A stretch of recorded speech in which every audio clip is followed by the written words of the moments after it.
So in today's video, I will be discussing why I think that Helldivers 2 may have started a trend in the gaming industry. I know I might sound like I'm glazing the shit out of Arrowhead and Helldivers 2 in this video, but I can assure you that I have been thinking about this since I made that free Warbond video a week ago from the time of recording this, so I have thought about how I can put this together. So with that out of the way, let's get on with the video. Since the game launched on February 8th in 2024, it launched alongside two different Warbonds.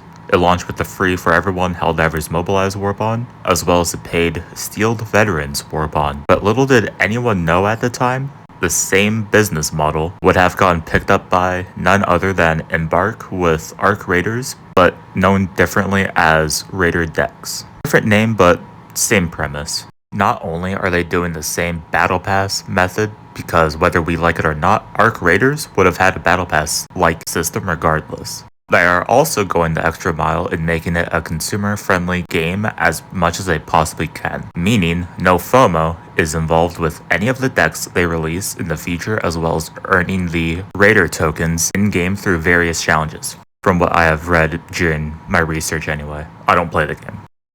Sorry. In Helldivers 2, you have to get lucky through bunkers and pods around the maps you play on, and hope you can get lucky enough to find super credits instead of getting a fucking flamethrower. So you can either get 10 super credits or 100 super credits, but unfortunately I've only found 100 super credits from a pod or a bunker only a handful of times. It is not very common. So, what am I trying to say? Well, the answer is actually pretty simple. Because of how much of an impact Helldivers 2 had on ART Raiders in terms of its monetization, and because of how well ART Raiders has been doing on both PC and PlayStation, we can safely assume that more and more companies would go the route Embark took with ART Raiders. While I like having battle passes over loot boxes, yes, even cosmetic-only loot boxes, battle passes are more streamlined, and there is no luck you need to have if you want a new skin. I know in that sense it's pretty boring and repetitive, but it's better than being someone who didn't get lucky getting the MSMC in Black Ops 3 and the NV4 flatline in Infinite Warfare, while gambling hundreds of dollars you could be spending on food and water or supporting more ethical practices. Practices such as Warbonds and decks.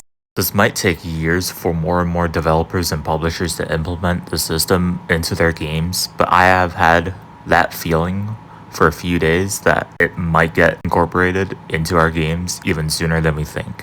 I honestly don't know what that means for current live service games out there, but with games like Battlefield 6 having multiple years of relevance left, they could eventually rework the Battle Pass system to be replaced with something much more consumer friendly and getting the same value that we would normally get out of a standard Battle Pass. But it is EA after all, so I wouldn't hold my breath on them letting Battlefield Studios doing that. Same could be said with Activision when it comes to Call of Duty and even Overwatch. The games I can think of that could change from a FOMO-induced Battle Pass system to something completely different, like Warbonds and Raider decks, is actually 1047 Games with Splitgate, as well as Nexon with the First Descendant.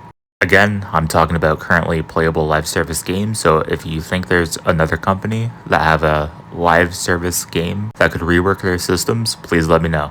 But there is another game coming out soon. Marathon. As a Destiny 2 player, I used to be very spiteful of the game's existence, but I've gotten over that feeling now. I've just accepted that the game will launch, and whether or not it launches smoothly is completely up in the air right now, but back to what I was saying. During the release reveal and the pre-orders going live, something caught my attention in terms of the pre-order bonuses. Notice how it says 1 premium rewards pass voucher and 200 silk rewards pass tokens. Bungie, of all companies, might actually be going through with this type of business model for their new game. Whether we will be able to earn the premium currency through gameplay like we can in Helldivers 2 and ART Raiders is also completely up in the air. But for the moment, we can only speculate. People who have pre-ordered or are waiting for launch reviews to buy and play it will be able to find out after a few hours of gameplay, so I don't need to waste my money on the game because I refuse to give in to the voices in my head. This business practice is without a doubt risky for developers and publishers to use, but if they just make a good game, they will most definitely be able to say that their risk was worth it. I mean, just look at Arrowhead with Helldivers 2. They took that risk and look how that's going for them now.